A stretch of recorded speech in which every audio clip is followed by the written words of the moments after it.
మామూలుగా అయితే first time దీనికంటే మంచి సీట్లు ఉన్నాయి. మంచి సీట్లుంటే ఎలక్షన్లు వచ్చాయి. నేను ఆ రోజు సజెస్ట్ చేశాను, మంగళగిరిలో ఇంతవరకు మనం గెలవలేదు, ఒకేసారి గెలిచాం. ఎందుకంటే పార్టీని నడిపించింది నేనే కాబట్టి 40 సంవత్సరాల సుదీర్ఘ రాజకీయ చరిత్రలో మొట్టమొదటిసారిగా కోటేశ్వరరావు ఎంఎస్ఎస్ కోటేశ్వరరావు అంటే అప్పట్లో గెలిచాం. తర్వాత గెలవల. ఒకసారి సిపిఎంకి ఇచ్చాం, ఒకసారి బీజేపీకి ఇచ్చాం. ఎప్పుడు ఈ సీటు మీద మాకు కొన్ని గొడవలు కూడా ఉండేటివి సిపిఎం సిపిఐ మధ్య. కానీ ఇవన్నీ చూసిన తర్వాత మనం గెలవలేదు, మన కార్యకర్తలు హుషారుగా లేరు కాబట్టి లాస్ట్ మూమెంట్ పోతున్నారు కాబట్టి ఆలోచించమని నేనైతే సజెస్ట్ చేశాను. సజెస్ట్ చేస్తే కాదు నేను ఇక్కడే నిలబడతానని నిర్ణయం తీసుకున్నారు. నేను అలో చేశాను. అది అయిన తర్వాత 5,000 ఓట్లతో ఓడిపోయాడు.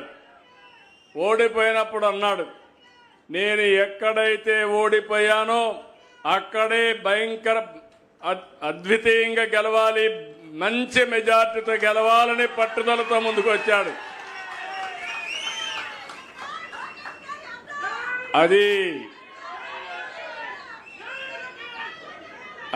అతని పట్టుదల.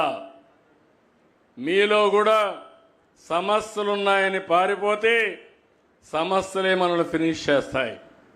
ఏదైనా సరే ఒక్కొక్కసారి కలిసి రాకపోతే కలిసి వచ్చే మార్గాన్ని కసిగా పనిచేయగలిగితే అది సాధ్యమవుతుంది. అది లోకేష్ ఈ నియోజకవర్గం నిలబెట్టాడని చెప్పి కూడా నేను మీకు తెలియజేస్తున్నా. అక్కడి నుంచి మీరు చూశారు, 5,000 మెజారిటీతో ఓడిపోయిన కాన్స్టిట్యున్సీ 91,000 మెజారిటీతో గెలవడం అనేది ఒక చరిత్ర. అయితే దాంతో తృప్తి పడడం లేదు. ఈరోజు ఇక్కడే మీరు చూస్తున్నారు, ఏదైతే వీవర్స్ పెట్టాడు ఒక ప్రయోగం, 20 మగ్గాలు ఆయన సొంత డబ్బులతో పెట్టి దీన్ని అభివృద్ధి చేసి ఇప్పుడు ఇలాంటివి ఏ విధంగా చేయాలనో వర్కౌట్ చేసే పరిస్థితికి వచ్చాడు.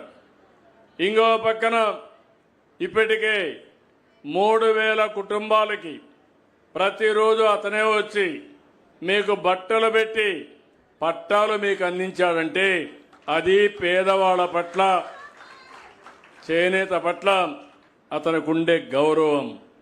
ఇప్పటికీ ఒక 2,000 పనులు పూర్తి చేశాడు.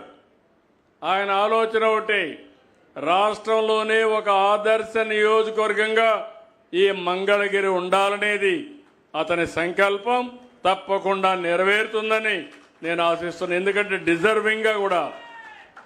ఎందుకంటున్నానంటే ఈ మాట, ఈ నియోజకవర్గం ఎక్కువ మంది పేదవాళ్ళు ఉండే నియోజకవర్గం, చేనేత ఎక్కువ ఉండే నియోజకవర్గం. ఒక నాయకుడు దూరదృష్టితో ఆలోచిస్తే, అన్ని విధాల ఆలోచించి కార్యక్రమాలు చేపడితే మీ ఆదాయం పెరుగుతుంది, మీ జీవన ప్రమాణాలు పెరుగుతాయి. అందులో మీకు ఇంకొక పక్క చూస్తే ఈ నియోజకవర్గం ఇప్పుడు రాజధానిలో భాగం. అందుకే మొన్న ఏదైతే స్వర్ణకారుల కార్పొరేషన్ పెట్టి దీన్ని కూడా అభివృద్ధి చేయాలనుకున్నప్పుడు డెఫినెట్గా చేయమని చెప్పి ప్రోత్సహించాం. దానికి కూడా ముందుకొచ్చి అవి కూడా చేస్తున్నారు. ఇంకో పక్కన నర్చర్ కూడా, నేను అందరు ఎమ్మెల్యేలకు ఒకటే చెప్తున్నాను, ప్రజలకు అందుబాటులో మీరు ఉండాలి. మీకు ఓట్లేసి వాళ్ళు గెలిపించారు, మీరు శాశ్వతంగా ఎమ్మెల్యేగా ఉండాలంటే ఎప్పటికప్పుడు ప్రజల ఆదరణ పొందాలి. అప్పుడే మీరు పనులు చేయడమే కాదు, ప్రజలకు చేసిన పనులు చెప్పి ఎప్పటికప్పుడు నర్చర్ చేయాలని చెప్పాను. చాలామంది చేస్తున్నారు.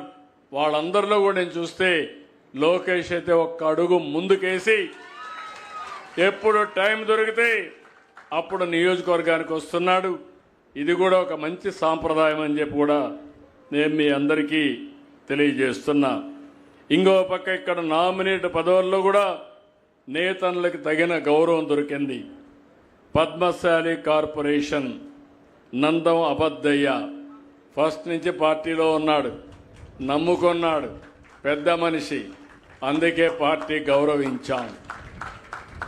ఇంకో పక్క మీరు చూస్తే డైరెక్టర్గా కందుల నాగార్జున, ఇంకో పక్క టీటీడీ బోర్డు మెంబర్గా